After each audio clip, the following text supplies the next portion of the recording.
Welcome to the Sweaty Pillow podcast. We have such a special guest today. She's so big time, has this global massive following, and we're really humbled that Megan took the time to do this with us today because it is such an important topic. I'm going to do an intro on our very special guest, Megan Dahlman. Megan has this fabulous podcast that I encourage everyone to subscribe to. It is the Self Care Simplified, which is ranked, by the way, in the top 1% in this category. 17 years as a professional fitness trainer specializing in 40 plus women. I need you, Megan.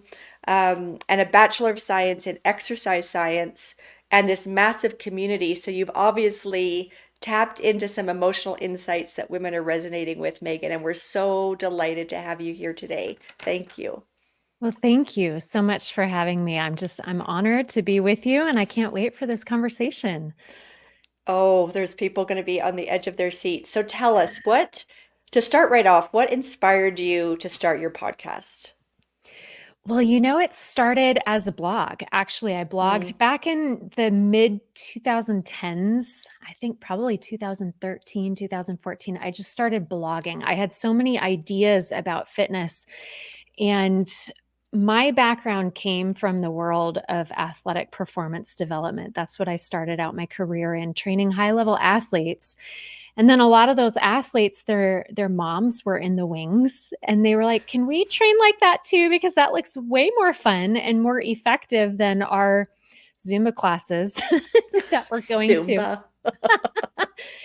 So my training shifted to training the moms of all Mm, the kids that I was working with from a very functional training perspective, which was kind of a novel idea of training your body, strengthening it in the way that it was designed to move and operate rather than just like a bodybuilder mindset or just the Zumba mindset. And so I started blogging my ideas of what works, what doesn't work, why this, even nutrition and also the mindset piece too of encouraging women to help overcome a lot of the mental hurdles that we inevitably bring to the table.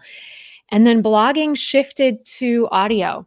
Somewhere mhm. around 2018, 2019, podcasting just blossomed and I hopped on the train. And I'm so glad I did because it is such an honor and a pleasure to be in what I like to call the earballs of so many women around the world every week, a couple times a week, of just helping them show up and be inspired to take care of their body in the right ways without feeling overwhelmed. And I think that word overwhelmed, we come into our fitness, our nutrition, just our own self care with so many feelings of I should be doing this. Like there's so much I should be doing and I'm not. I'm always falling short. We have this perpetual cloud of a sense of failure hanging over us, especially with our fitness. And my mission every week is to get that cloud to just disappear and help women feel like Mm, I can do this. I don't have to become a pro in this. I don't have to biohack for my to just take care of my body. I can do this simple stretch and it can instantly make me feel better. I can choose this simple food option and I can feel good that I'm doing the right thing. So I just love to bust all those myths that you have to overcomplicate this to actually mm. be healthy and take care of yourself. Love that.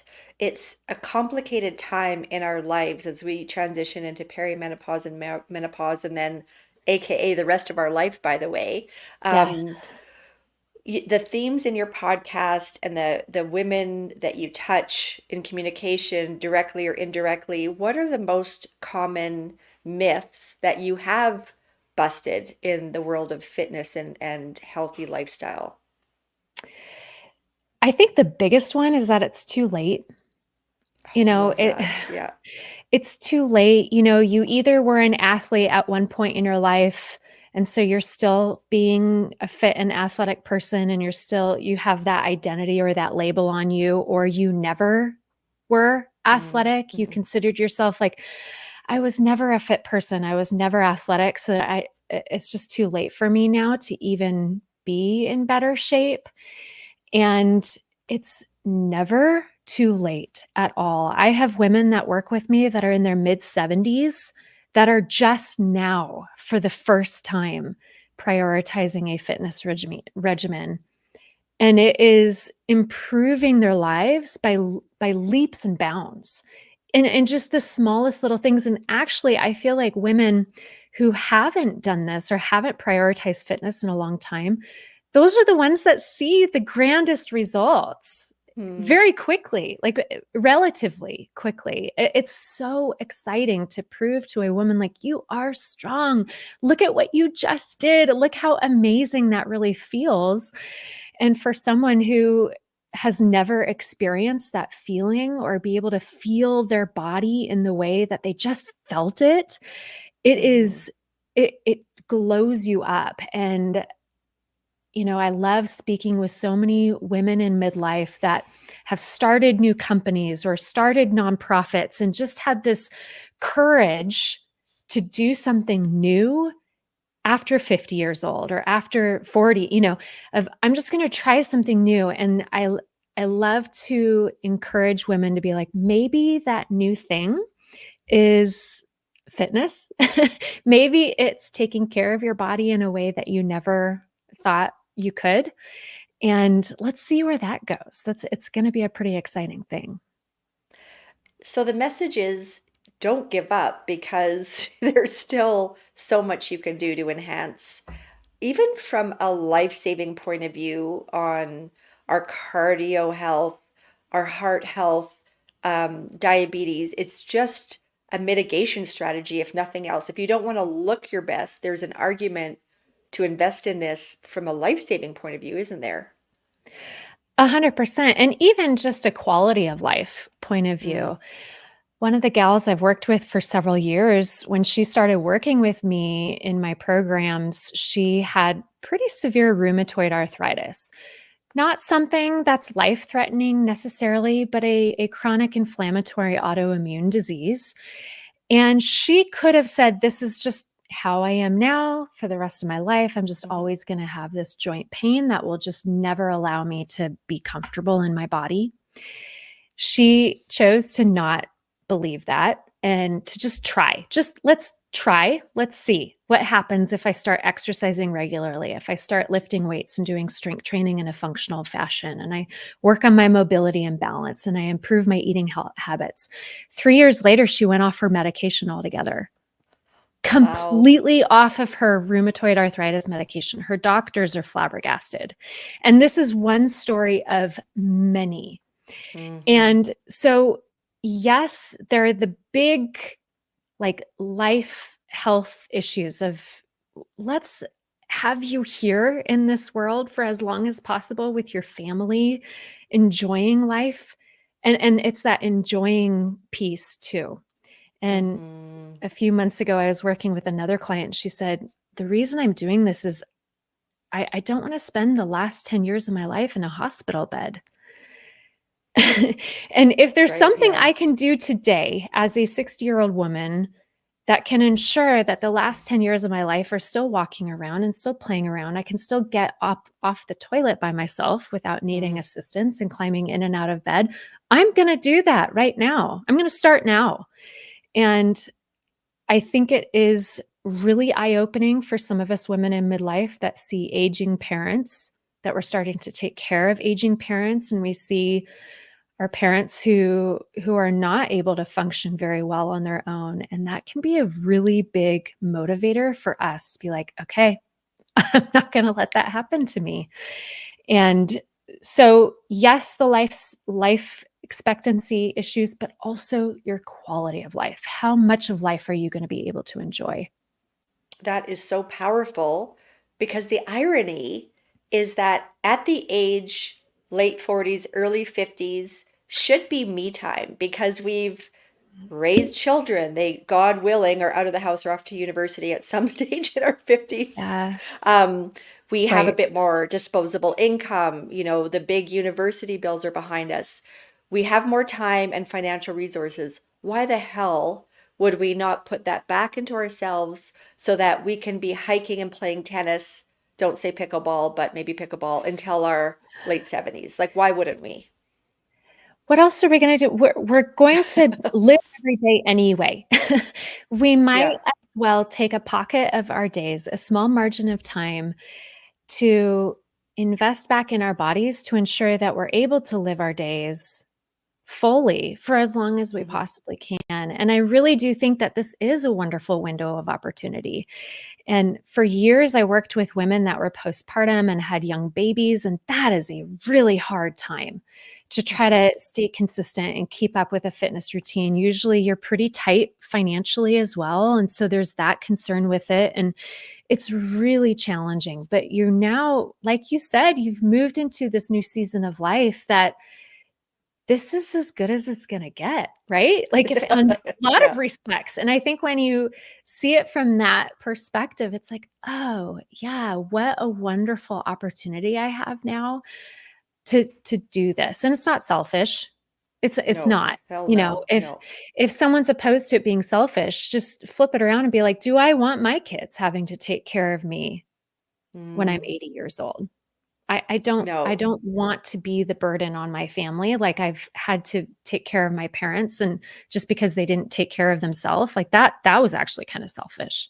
Hmm. So let Hmm. that be a reminder to women that it's never a selfish thing to take care of your body. So it's really Hmm. more of a responsibility. It is a responsibility. It's also, I think now, such a measure of our own self-worth Mhm. that we may or may not have struggled with in younger years for all the reasons, but you are worthy of investing in yourself and your fitness. So tell us about the body in middle age and what happens to us as women that causes us to think about fitness differently, the types of things we should be doing, resistance versus running marathons. Walk us through what that should look like optimally. A lot of things do change in our bodies in midlife. The hormonal changes have a drastic impact throughout our bodies. Just as estrogen is declining for us women, that estrogen, it naturally protects a lot of things and it's kind of like a guard in our body for our bones. It's a guard for maintaining muscle tissue. It's a guard for keeping inflammation at bay. And when that estrogen is no longer there, we have to be a lot more intentional about our habits to ensure that we keep our bones, we keep our muscles, we keep inflammation at bay.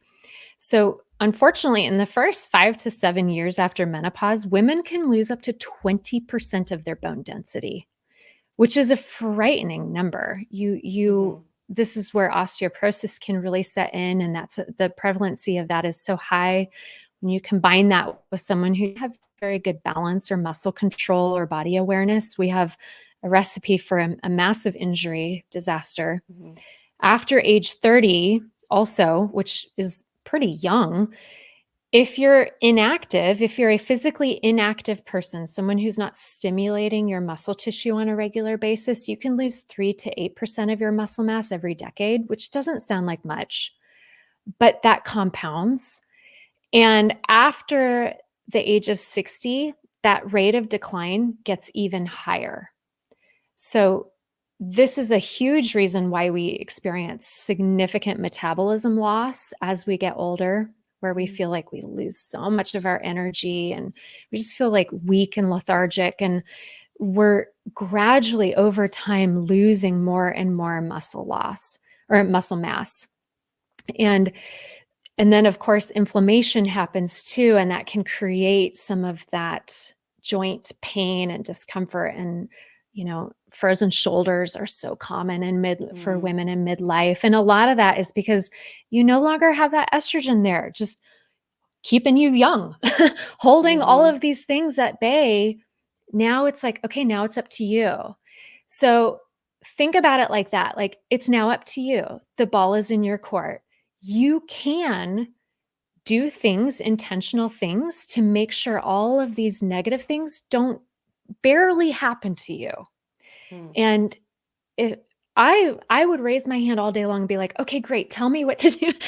I will do all those things then because I don't want to be a victim of a body that's just it's getting older and some of that is inevitable, but there is so much you can still do to maintain the health of your body as you get older.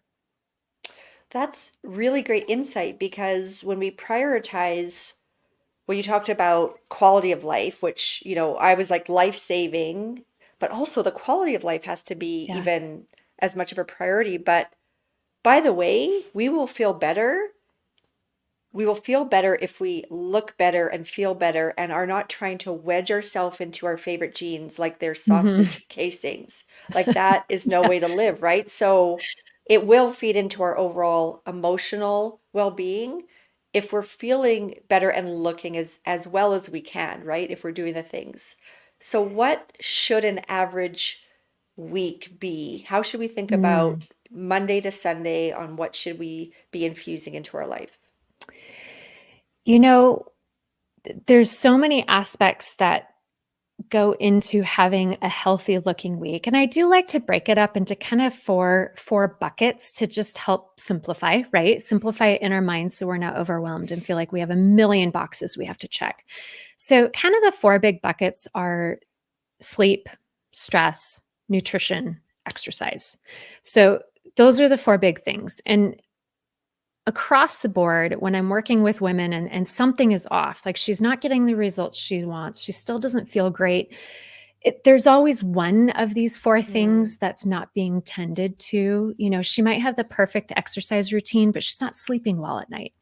Or she's sleeping really great, but her nutrition is all over the map and it's haphazard. Or she has unmanaged stress in her life. She's spread thin and just feels like she's just a chaotic, like, circus in her brain. So usually once we can get all four of these buckets managed, so much of those results fall into place. And even weight loss too. A lot of Mm. women will start to put on some excess pounds in midlife for various reasons. But unfortunately, when you are up against this hormonal shift in your body, if you are not addressing sleep, stress, nutrition, exercise, you're not going to see those pounds change. You're not going to see that body composition change. So, all four of these things really do need your attention.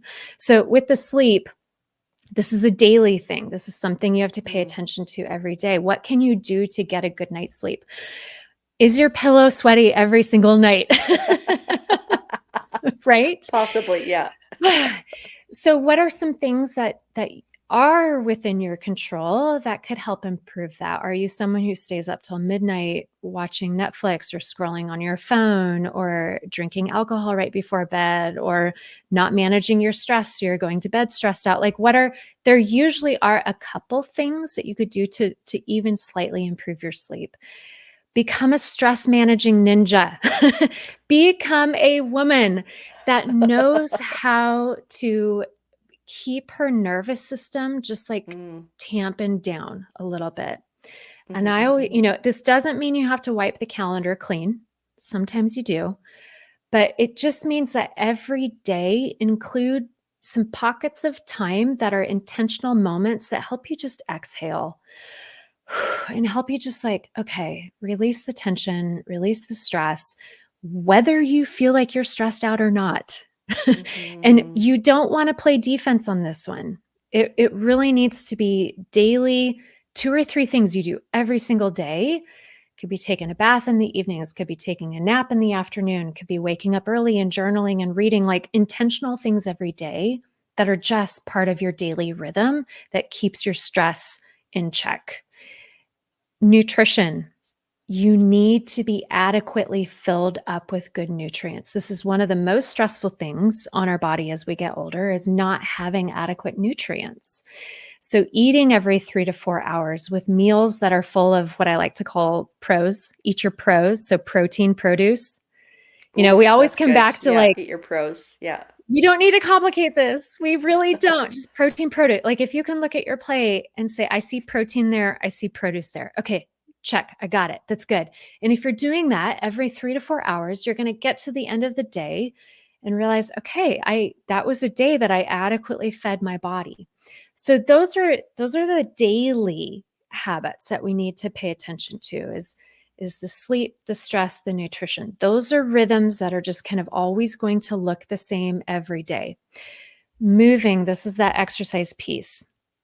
This is another daily thing, moving every single day. You are a person who just moves. You're not a person who looks for the chair everywhere you go. Mm-hmm. You Mm-hmm. know, going from one chair to the next chair and finding every moment to relax and sit and rest. You're now someone who moves. But what this looks like could be different from one day to the next, and it should. There should be some days out of your week that are a little bit higher intensity. This is what I would put into the resistance training, like strength training, lifting weights, maybe doing some sprints and something that gets your heart rate up into those higher heart rate zones, pushes your nervous system a little bit harder. It's something where you walk away from that routine. You're like, I broke a sweat and I got my heart rate up. Like that was a workout. 2 or 3 days a week of that. That's not every day. The in between days, we still want to move, but have those days feel more like buffer days. These are the days that are more mobility focused or balanced focused, maybe going for a long walk with some gentle stretches. This is the kind of thing that's going to help you recover from those higher intensity workouts a lot better. Because that's another thing that as we get older, we don't recover as quickly. It takes a little bit more intention and encouragement on our part to help our body like recover. So you can no longer do high impact hard workouts back to back to back to back to back. You should not be doing that. So over the course of the week, your workouts should kind of look like a roller coaster in a good way, a fun roller coaster where you have high days and you've got low days, and it's following this really good pattern that keeps it very balanced. You show up to those hard days with energy because you're recovered and you're not burning yourself out and you're making progress. So that's what like your daily habits should look like. That's what the week should look like at a glance.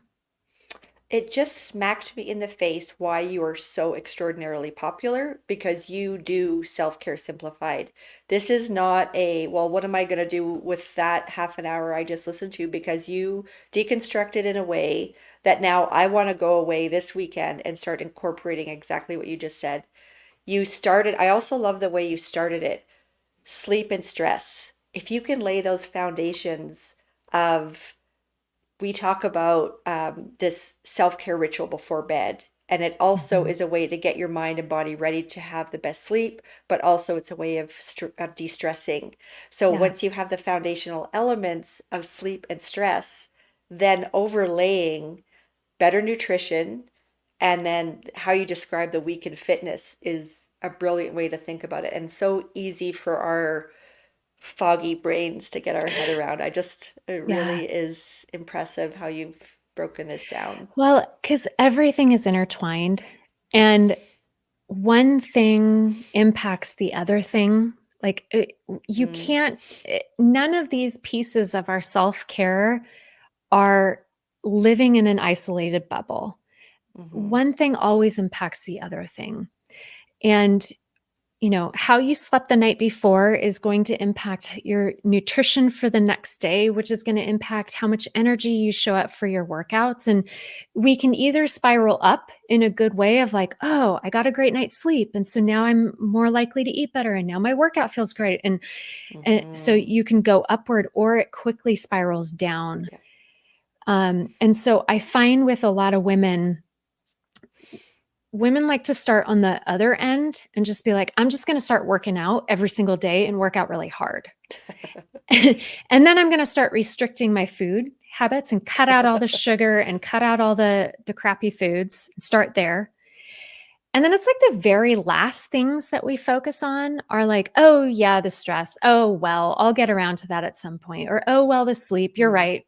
I'll sacrifice my sleep to get this workout in at 10 o'clock at night. It's like, what are we doing?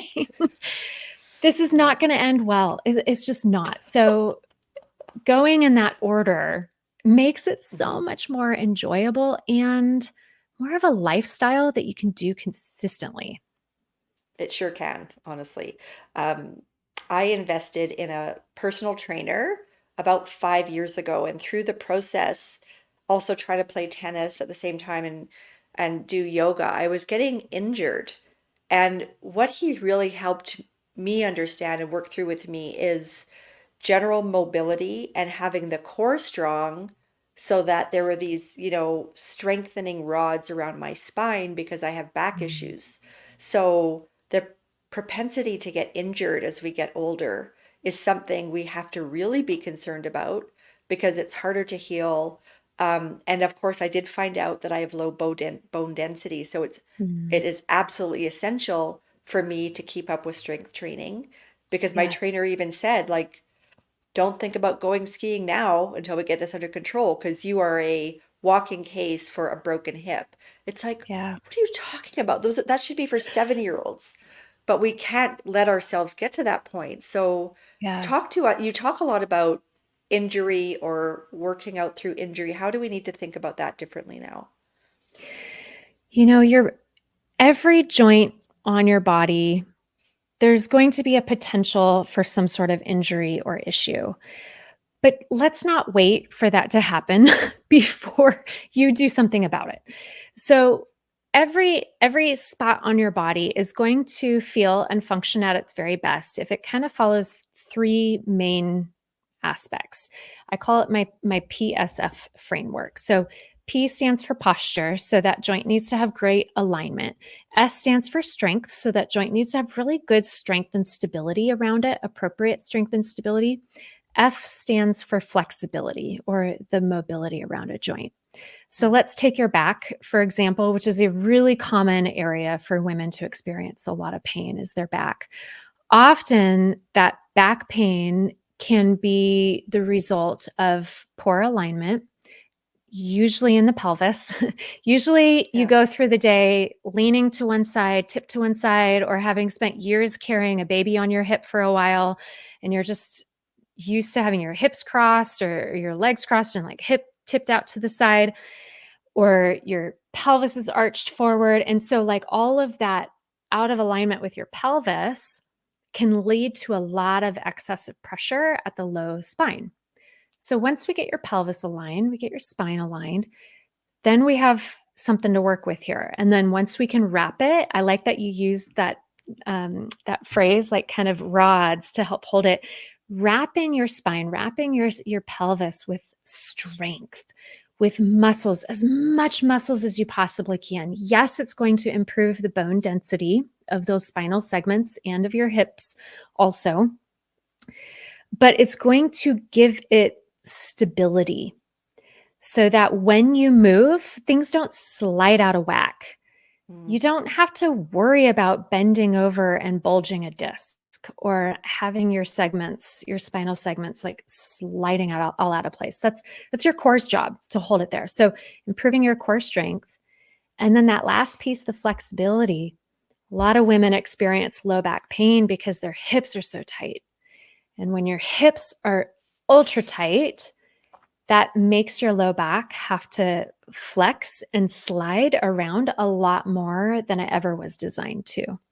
So, mm, pretty much every area on your body, if we can work on adequate mobility and flexibility, adequate strength, adequate alignment, then you have a body that is pain-free and functional, and you don't have to go through life afraid that you're going to just get hurt at any mhm, given moment mhm. or fall or really hurt yourself. And so thinking about your joints in that manner is really helpful. It sure is. I could just hear my trainer's voice in the background on, why didn't you stretch after you play tennis on the flexibility part? Do you have a favorite class, app, routine? We talked about the importance of resistance training. Do you like yoga? Do you like Peloton? Like, what are the things that you would counsel women that come to you to do? I create all my own programs. So everyone who comes to me and wants to work with me has the opportunity to join my courses that I design. I lead you through them step by step. I make sure as we go through that I'm giving you cues and tips and tricks that you probably have never heard before or thought about that movement in a way before. One of my most popular programs is just my free 5-day core tune up course. Like in 5 days, we just get your core engaging again properly from a functional manner. So, everything you mentioned, Laura, about having those rods around your spine and pelvis to hold you in firm and steady, I lead you through the precise movements that can do that in 5 days. And I've had a lot of women go through that course and they'll be like, these were movements I've seen before and I've done before, but no one has explained it like that to me ever. And Mm-hmm. this felt so simple, but I am feeling my core more than I have felt in my entire life. I just had someone send me a note the other day. She's like, I just did your 5-day core tune up. My back pain is completely gone. And I just went out and ran a marathon without any back pain. I'm like, what? I'm like, okay, go you. Maybe we don't need to be running marathons, but I think she, obviously was a marathoner, but had been suffering through so much back pain. And so just going through some good targeted core work really relieved that. And I've got some hip flexor mobility classes too, and balance classes, and a lot of free courses that people can go through to improve the way their body functions and is strong. But my most popular program is called Jumpstart 30. Mm-hmm. It's a 30-day program where we just get started. I help you get the ball rolling, and we start to create this routine over the course of 30 days with both your nutrition and your daily fitness that begins to blossom into a routine. Like on day one, we just do 4 movements. I just teach you 4 exercises. It's so simple. It's so easy. You're not going to sweat. You're not going to get sore. Day 2, we do a few stretches that feel really good. And then we start to add on and we start to grow and build. By the time we get to day 30, you're like, I can't believe how my body feels. I feel strong, I feel mobile, my balance has improved, and I didn't like punish myself in the process. It was so doable. And so that is one of the best programs for someone to get started with. And I guide you I literally hold your hand every day of it. So I'm joining your 30 days and we're going to put the Good. links in your YouTube because I wanted to go there with you because I see so many women at my gym doing things that will put their body at risk and Yeah. irresponsible, and I am no expert. I just happen to have a trainer who's like, "Don't lift it that way. Use Yeah. your knees when you're putting stuff down. Don't bend over." So I see women in danger and the downstream impact is horrible. This is 911. We have to do your 30-day program. This will change our lives and start us on the proper trajectory. So, um, and if we could just have a fraction of your fabulous glow and energy, Megan, that's why, if nothing else, we'll feel better. But you've got something really special, and I'm so glad we could introduce it to our community, because we are changing women's lives. You are changing women's lives. So thank you. We are so grateful for what you're bringing out into the world and putting out into the universe. We are lucky to have you in our community. Well, thank you so much, Laura. It's an absolute honor, and if I can just show one woman that her body is so cool, like her Yeah. body is so amazing, and it's capable of such incredible things, and it's capable of feeling so good. Like then I've done my job. I can close my book and say I did it. So I cannot wait to help coach you through the process and any other woman that would love to join you. And it's just an absolute honor to be there helping you. Thank you. Thank you. Thank you.